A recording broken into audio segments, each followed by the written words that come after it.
시청자 여러분 안녕하세요. 울산 시민의 건강을 책임지는 JCN 건강플러스 홍관입니다.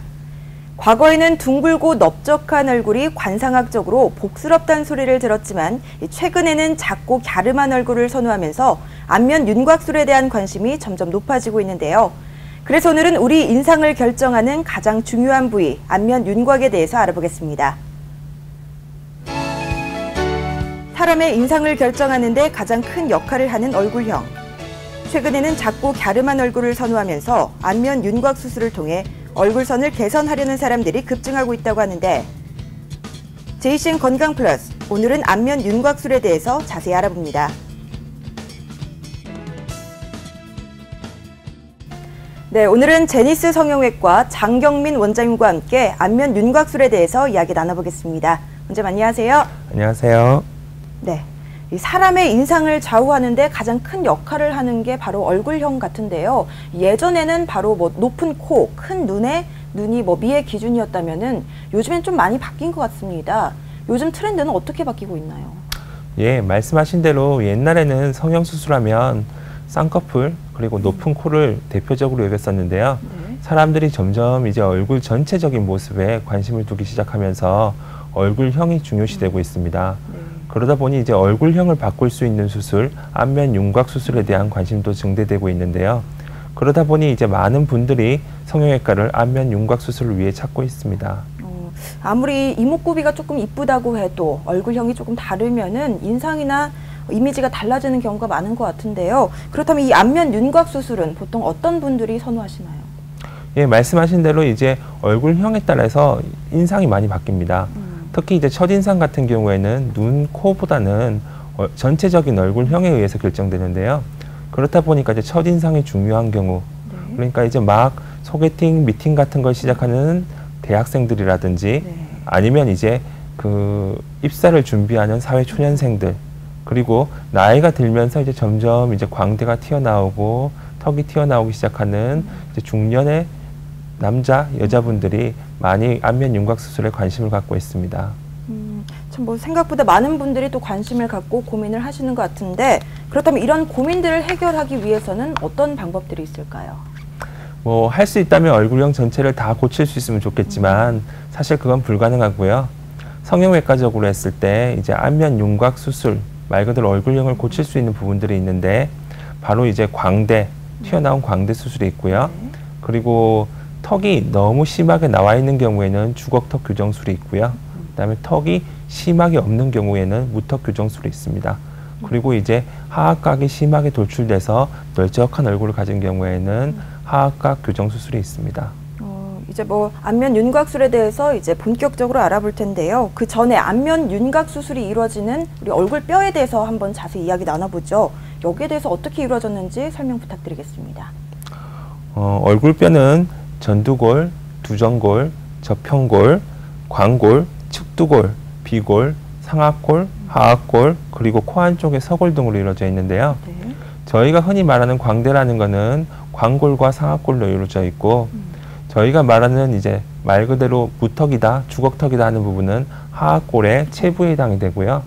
그리고 이제 상악턱에 해당하는 부분이 하악골의 하악각에 해당이 됩니다. 지금부터는 이제 얼굴 윤곽을 개선할 수 있는 방법에 대해서 알아볼 텐데요. 이제 먼저 턱 수술에 대해서 한번 알아보죠. 이 턱에 관련 고민들은 어떤 것들이 있을까요?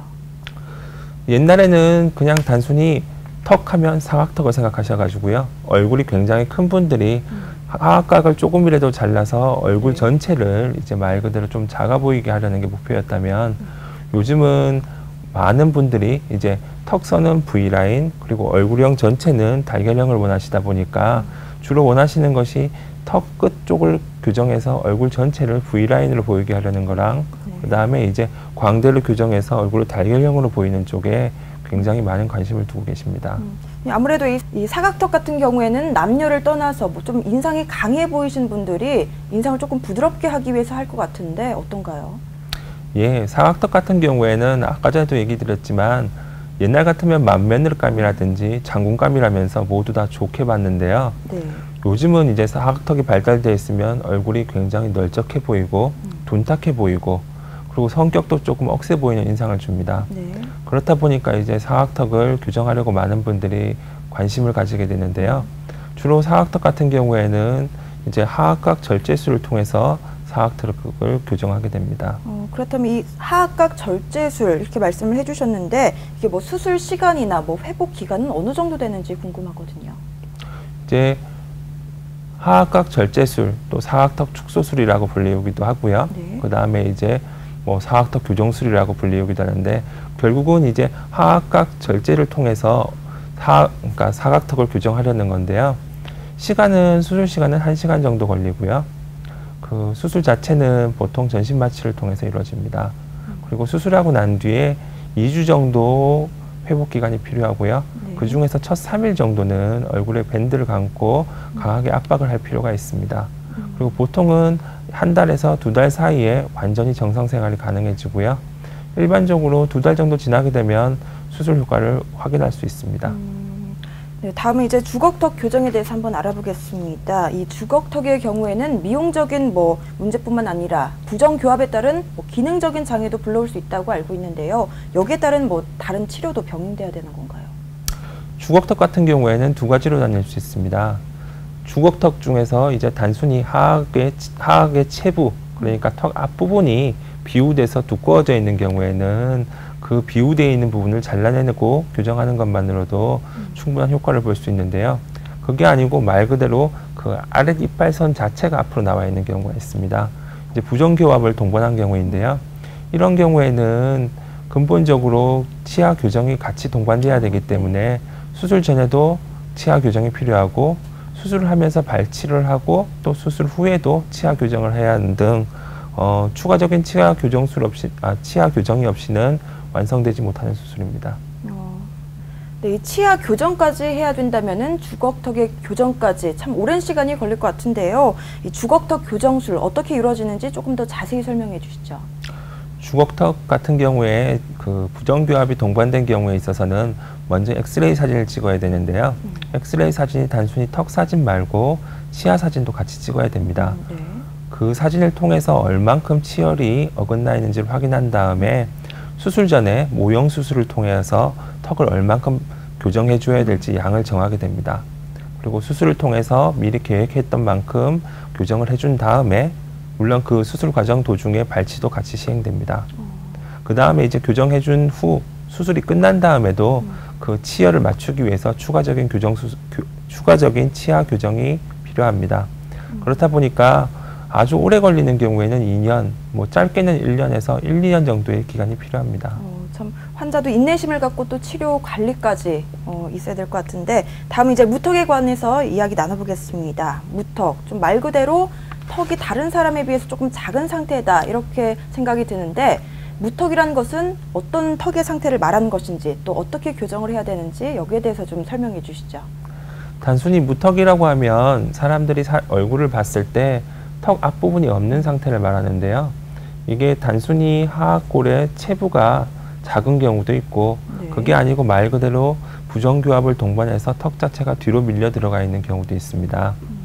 단순히 이제 하악골의 체부가 작은 경우에는 뭐 인공뼈, 매드퍼라고 불리는 인공뼈라든지 아니면 실리콘 보형물, 그 밖에 뭐 하악골 전진술을 통해서 단순하게 교정할 수 있는데 역시 부정교합을 동반된 경우에는 아까 전에 말씀드린 주걱턱처럼 네. 엑스레이 사진을 찍고 교정돼야 되는 양을 정하고 모형 수술을 하고 그 다음에 또 수술이 끝난 다음에 치아 교정을 해야 되는 등 역시 1, 2년 정도의 기간이 필요합니다. 뭐 치료 면에서 본다면은 주걱턱과 무턱 조금 비슷한 것 같은데 계속해서 이 주걱턱과 무턱의 수술 과정 여기에 대해서 좀 알고 싶은데요.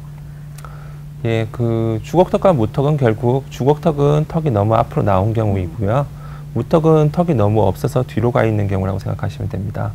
결국 이제 턱을 앞으로 빼거나 턱을 뒤로 밀어 넣어야 되는 상태인데 이제 흔히 말하는 저희가 말하는 양악 수술이라는 게 아래턱만 가지고 그 교정량을 정하기가 어려울 경우에는 위턱도 같이 수술하게 되는데요. 아래턱, 위턱, 상악, 하악 두 군데를 같이 수술해야 된다고 해서 양악 수술이라고 합니다. 그리고 이제 방금 말씀드린 것처럼 그 양악 수술이 아니더라도 부정교합이 있는 경우에는 그 치아 교정이 필요하고요. 또 그리고 수술도 시상절골술이라고 해서 턱선을 세로로 잘라서 앞뒤로 교정해야 되는 그런 수술이 필요합니다. 하지만 한국인들 같은 경우에 대부분 주걱턱, 무턱이라고 하면 하악골의 체부가 비우하거나 너무 없는 경우가 많기 때문에 이런 경우에 있어서는 아까 전에 말씀드린 것처럼 그 무턱이나 주걱턱을 교정하기 위해서 하악골 절제술을 시행하고요. 또 T절골술을 시행해서 턱을 교정해주고 필요하면 인조뼈라든지 아니면은 실리콘 보형물을 통해서 더 교정을 추가적으로 해주기도 합니다. 네, 잘 알겠습니다. 이 안면 윤곽술이 얼굴에서 이루어지는 수술이다 보니까요. 이 얼굴에는 또 여러 가지 신경과 또 근육들이 있지 않습니까? 그래서 사람들이 걱정을 많이 할 것 같은데 뭐 턱 수술을 잘못하면 입을 벌리기 쉽지 않다. 뭐 이런 말이 있던데 이건 사실인가요? 예, 그 턱 수술을 하고 나면 네. 물론 모든 수술이 수술 후에 부작용으로 문제가 생길 수 있지만 턱 수술 같은 경우에 생각보다 굉장히 안전합니다. 그런데 이제 턱 수술을 하고 나면 턱 자체가 이제 아무래도 움직이는 부분이다 보니까 입을 벌리면 통증이 있고요. 그 다음에 또 이제 광대뼈 수술 같은 경우에는 광골궁 뒤쪽의 공간이 굉장히 좁아지기 때문에 입을 벌리려고 하면 빡빡하다 보니까 아무래도 입을 벌릴 때 통증이 생깁니다. 그러다 보니까 환자분들이 수술이 굉장히 잘 된 경우에도 입을 못 벌리는데요. 그래도 보통 이제 1주에서 3주 정도 또 필요하면 조금씩 입을 벌리는 운동을 하시게 되면 한 달 이내에 대부분 햄버거 드실 수 있습니다. 뭐 처음에는 뭐 이렇게 음식을 씹지는 못하는 건가요? 처음에는 아무래도 이제 음식을 못 씹는다기보다는 수술 후에 통증이 있으니까 환자분들이 음식을 씹으시려고 하면요 겁이 나시는 거죠. 그래서 대부분 못 씹습니다. 네, 알겠습니다. 이게 큰 수술인 만큼 뭐 믿을 수 있는 병원을 찾는 것이 참 중요할 것 같은데요. 네. 이번에는 이 광대 축소술에 대해서 한번 알아보죠. 광대가 조금 도드라져 보이면 얼굴도 커 보이지 않습니까? 예. 이 광대 축소술, 보통 어떤 분들에게 어울리는 수술일까요? 이제 광대라고 하면은 아까 전에 그 얼굴뼈에서 상악골과 광골이 이루는 앞에 광대뼈, 그리고 이제 광골궁이 이루는 역광대가 있는데요. 이 부분이 발달하게 되면 이제 얼굴이 아무래도 좀 촌스러워 보이고 커 보이게 되죠. 그렇다 보니까 이제 이걸 가리려고 많은 분들이 뭐 화장도 하고 머리를 내려서 가리기도 하고 여러 가지 방법을 취하는데요. 근본적으로 이제 이 부분을 해결하기 위해서는 그 광대 축소술이 가장 적합하다고 생각합니다. 그렇다면 이 광대 축소술은 어떻게 진행되는지 궁금한데요. 여기에 대해서 좀 자세히 설명해 주시죠. 방금 말씀드렸던 것처럼 이제 광대는 크게 두 부분으로 이루어집니다. 이제 말 그대로 광대에 해당하는 부분이 있고요. 이제 저희가 흔히 말하는 앞광대와 그러니까 45도 광대라고도 부르는데 이제 상악골과 광골이 이루는 부분입니다. 그리고 이제 옆부분에 보면 이제 광골궁이 이루는 역광대라는 부분이 있습니다. 결국 이제 이 두 부분을 교정하게 되는데요. 입안을 절제하고 들어가서 이제 이 광대 부분을 상악골로부터 움직일 수 있도록 만들어 주고요. 그 다음에 이제 귀 앞에 절제를 통해서 이제 광골궁에 움직일 수 있도록 만들어 주고, 이렇게 해서 움직일 수 있는 광대를 재배치해서 바깥에서 이제 봤을 때 튀어나온 부분이 없어지게 만들어 주고, 앞에서 봤을 때 옆으로 이제 역광대가 벌어져 있는 부분을 없어지게 만들어 주는 걸 광대 축소술이라고 합니다. 안면 윤곽을 개선할 수 있는 방법을 알아보고 있는데요. 그럼 여기서 실제 환자들의 뭐 시술 사례를 한번 볼 수 있을까요? 예, 23세 된 여자분이십니다. 그 말 그대로 광대의 돌출, 앞광대도 많이 나왔고요. 역광대도 많이 나온 상태에서 병원을 방문하셨습니다. 네. 광대 축소술을 시행했고요. 광대 축소술을 시행하고 보시면 그 수술 후 사진을 보시면 알겠지만 도드라졌던 광대가 많이 들어갔고요. 또 역광대에 의해서 말 그대로 광대 밑에 움푹 들어가면서 생겼던 그늘도 많이 교정된 것을 알 수 있습니다. 네, 다음 사례입니다. 예, 25세 된 여자분이시고요. 무턱을 주소로 내원하셨습니다. 그 수술 전 옆에서 봤을 때 보면 거의 턱이 보이지 않아서 턱선이 말 그대로 쭉 뒤로 들어가 있어서 네. 사람이 좀 바보처럼 보이는 인상이 있었는데요. 교합장애는 없었기 때문에 말 그대로 T절골술을 통해서 턱을 앞으로 뽑아 주었고요. 수술을 하고 난 뒤에 보시면 알겠지만 턱이 생기면서 인상도 또렷해지고 네. 또 목에서 턱으로 이어진 선이 좋아져서 보기도 훨씬 좋아진 걸 알 수 있습니다. 네, 다음은 남자분 사례 같은데요. 이분은 어떤 뭐 시술을 했나요? 26세 된 남자분이십니다. 주걱턱을 주소로 내원하셨는데요. 이게 주걱턱이라는 게 물론 옆에서 봤을 때도 턱이 튀어나와 있지만 그 턱 자체를 앞에서 보게 되면 입술에서 턱끝에 이어지는 부분이 널쩍하고 굉장히 앞으로 나와 있는 인상을 보여줍니다. 이제 주걱턱 교정술을 시행하였고요. 주걱턱 교정술 후에 보시면 알겠지만 이제 턱선이 조금 좁아지고 턱이 또 뒤로 들어가면서 앞에서 보았을 때도 굉장히 세련돼 보이는 인상을 주고 있고요. 환자분도 굉장히 만족하신 걸로 알고 있습니다. 네. 다음 사례입니다. 예, 23세 된 여자분이시고요. 사각턱을 주소로 내원하셨습니다.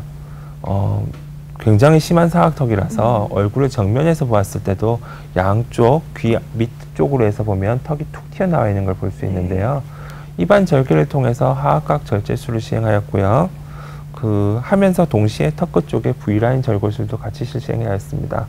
환자분 수술 후에 보면 양쪽에 하악각이 많이 줄었고요. 턱도 앞쪽으로 뾰족하게 모이면서 턱선이 훨씬 세련되게 바뀐 걸 알 수 있습니다. 네, 많이 또 여성스러워지신 것 같은데요. 예. 네, 오늘은 아름다운 얼굴형을 위한 안면 윤곽 수술에 대해서 알아보고 있는데요. 이게 아무래도 큰 수술이다 보니까 환자 자체도 만족을 해야 하지 않습니까? 그렇다면 이 수술 후에 주의사항은 어떤 점들이 있는지 조금 짚어주시죠. 예, 안면 윤곽 수술도 성형 수술이다 보니까 부작용이 없을 수는 없습니다. 그런데 이제 안면 윤곽 수술의 특징이 부작용을 발견만 하면은 빠른 시일 안에 발견만 할 수 있다면 문제가 생기더라도 금방 교정할 수 있고 문제가 되지 않습니다. 그런데 이제 안면 윤곽 수술 같은 경우에 말 그대로 발견되는 시점을 놓치면은 나중에 걷잡을 수 없는 문제가 될 수 있는데요. 네. 그러다 보니까 첫 일주일 정도는 병원에 2번 내지 3번 정도 방문하셔가지고 붓기가 빠지면서 생기는 여러 가지 문제점을 확인하셔야 되고요. 그리고 난 뒤에 한 달, 그리고 2달째까지는 최소한 병원을 한두 번 추가적으로 오셔서 문제가 있는지 없는지 확인을 하시는 게 중요한 것 같습니다.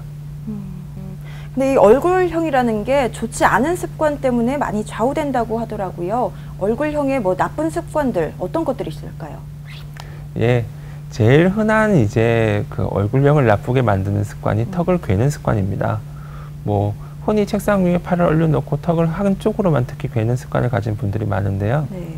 이게 하루 이틀 한다고 해서 문제가 생기진 않겠지만은 오랜 기간 동안 턱을 괴는 습관이 생기면 턱이 양측 비대칭이 생길 수도 있고 그다음 치열이 손상되고 부정교합이 생길 수도 있습니다. 그리고 그 밖의 습관으로 이제 질긴 음식을 많이 먹는 습관이라든지 그 다음에 일을 가는 습관 이런 것들이 많은 얼굴형에 영향을 미칠 수 있다고 생각합니다. 오늘 안면 윤곽 수술에 대해서 알아봤는데요. 마지막으로 하실 말씀이 있다면 정리해 주시죠. 요즘에 이제 많은 분들이 정말 안면 윤곽 수술에 관심을 가지고 있습니다. 그런데 이제 TV에서도 그렇고 심심치 않게 안면 윤곽 수술을 하다가 사고가 난 경우가 보도되고 있는데요. 실제로는 안면 윤곽 수술하는 환자들 케이스에 비해서 사고가 일어나는 숫자는 극히 미비합니다. 근데 이제 중요한 것은 이 사고가 나는 경우가 실제로 이제 수술 때문에 사고가 나는 경우는 별로 없고요. 대부분의 경우, 거의 대부분의 경우가 마취 사고입니다. 그렇기 때문에 안면 윤곽 수술을 안면 윤곽 수술에 관심을 가지고 있는 분들은 반드시 본인이 수술하려고 하는 병원에서 마취가 어떻게 이루어지고 있는지, 전문적인 마취가 이루어지고 있는지 그런 거를 꼭 생각해 보셔야 하고요. 그리고 이제 안면 윤곽 수술이 물론 중요한 효과를 보이고 있지만은 안면 윤곽 수술이 전체의 답은 아닙니다. 항상 그렇지만 여러 가지 수술을 통해서 가장 좋은 결과를 내는 게 좋은 거기 때문에 안면 윤곽 수술로 모든 걸 해결하려고 하지 마시고 성형외과를 방문하셔서 성형외과 전문의에게 안면 윤곽 수술과 더불어서 여러 가지 다른 시술을 같이 상담받는 게 중요하다고 생각합니다. 네. 얼굴뼈를 다루는 수술이기 때문에 수술 준비부터 진행, 그리고 수술 후 관리까지 전문의의 체계적인 계획이 필요하다는 것 꼭 기억하시기 바랍니다. 오늘은 제니스 성형외과 장경민 원장님과 함께 안면 윤곽술에 대해서 알아봤습니다. 원장님 고맙습니다. 수고하셨습니다. 네. 성형이 아름다워지기 위한 선택인 것은 확실한 사실이지만 아름다움에 앞서 안전이 우선돼야 한다는 점 꼭 명심하셔야겠습니다. JCN 건강 플러스는 여기서 마치겠습니다. 고맙습니다.